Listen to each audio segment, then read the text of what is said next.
Secretariat చుట్టుపక్కల కూడా double bedroom ఇండ్లు కట్టారు గతంలో.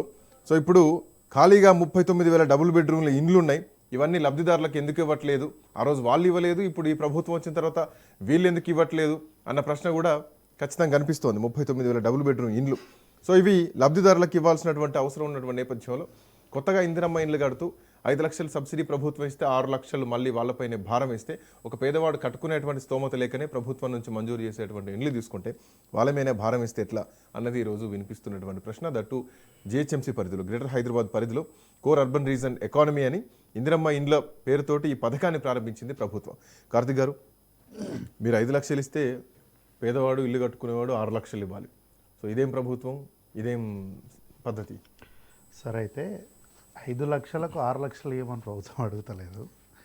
టోటల్ బిల్డప్ ఏరియాకి 11 లక్షలు అయితే ఆ 11 లక్షలు 5 లక్షలు ప్రభుత్వం ఇస్తుంది, 6 లక్షలు అనేది బెనిఫిషరీస్ తీసుకోవాల్సినటువంటి పరిస్థితి. అదేగా నేను చెప్పింది. అయితే అంటే 5 లక్షలు 6 లక్షలు అంటే ఇది మనం అర్థం చేసుకుని ఎట్లుంటుంది అంటే 5 లక్షల దానికి వీళ్ళు 6 లక్షలు అంటే ఉల్టా బెనిఫిషియరీ భరించాల్సి వస్తుంది అంటున్నారు. మనమే అంటే బెనిఫిషియరీలే ₹1,00,000 ప్రభుత్వానికి ఎక్కువ ఇవ్వాలి అన్నట్టు మనం అర్థం చేసుకునే పరిస్థితి ఉంటుంది.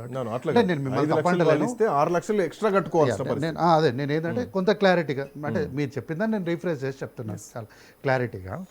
సో ఎందుకు అంటే సార్, గతంలో మేము ఇండ్లు ఇచ్చేస్తాము, అది ఇచ్చేస్తాము, మొత్తం ఉచితంగా ఇస్తామని 2014 వీళ్ళ మేనిఫెస్టోలో ఏమన్నారు, అల్లుడు వస్తే ఏడ వండుకోవాలి, ఇల్లు వస్తే ఆడ వండుకోవాలని అన్నీ చెప్పి మేము అధికారంలోకి రాగానే డబుల్ బెడ్రూమ్ ఇండ్లు కట్టిస్తామని అన్నారు. కట్టించిండ్రు, అవి ఇచ్చే నాదుడు లేకనే వాళ్ళ ప్రభుత్వం పోయింది. అయితే 2014 నుంచి వాళ్ళ ప్రభుత్వం 2018లో వేరే ప్రభుత్వం మారలే, వాళ్ళు 10 ఏళ్ళ అధికారంలో ఉన్నారు. ఒక ఇల్లు కట్టడానికి సహజంగా 6 నెలలు కరెక్ట్గా కడితే 4 నెలలు, ఇబ్బందులు జరిగితే 6 నెలలు, అంతకు మించి జరగదు.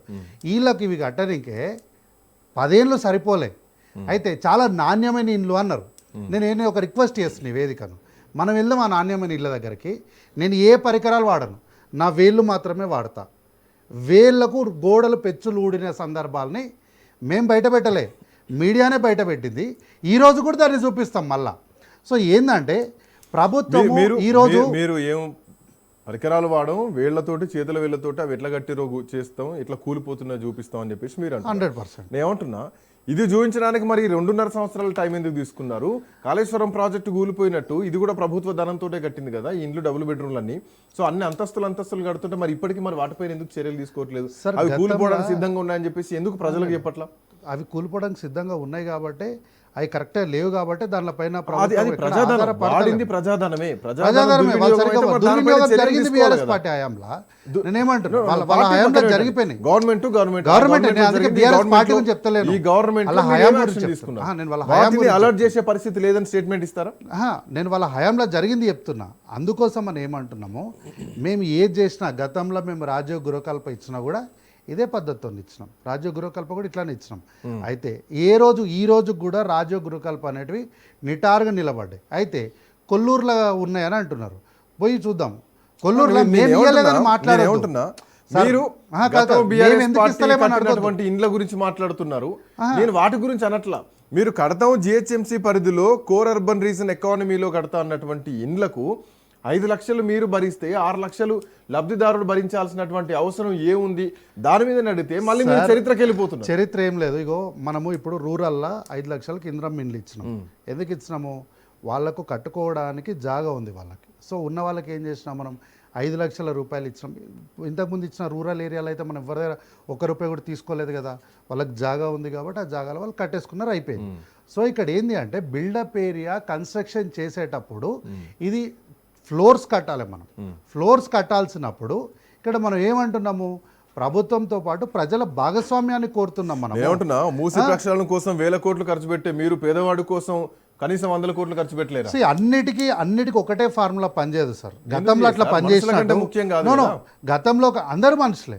మూసి కోసం కూడా మూసి చేసేది కూడా నల్గొండ ప్రజల కోసమే కదా, మా కోసం ఏం కాదు కదా. మూసి అనేది మేనిఫెస్టో కాదు, ప్రభుత్వ సంక్షేమ పథకాలు మేనిఫెస్టో.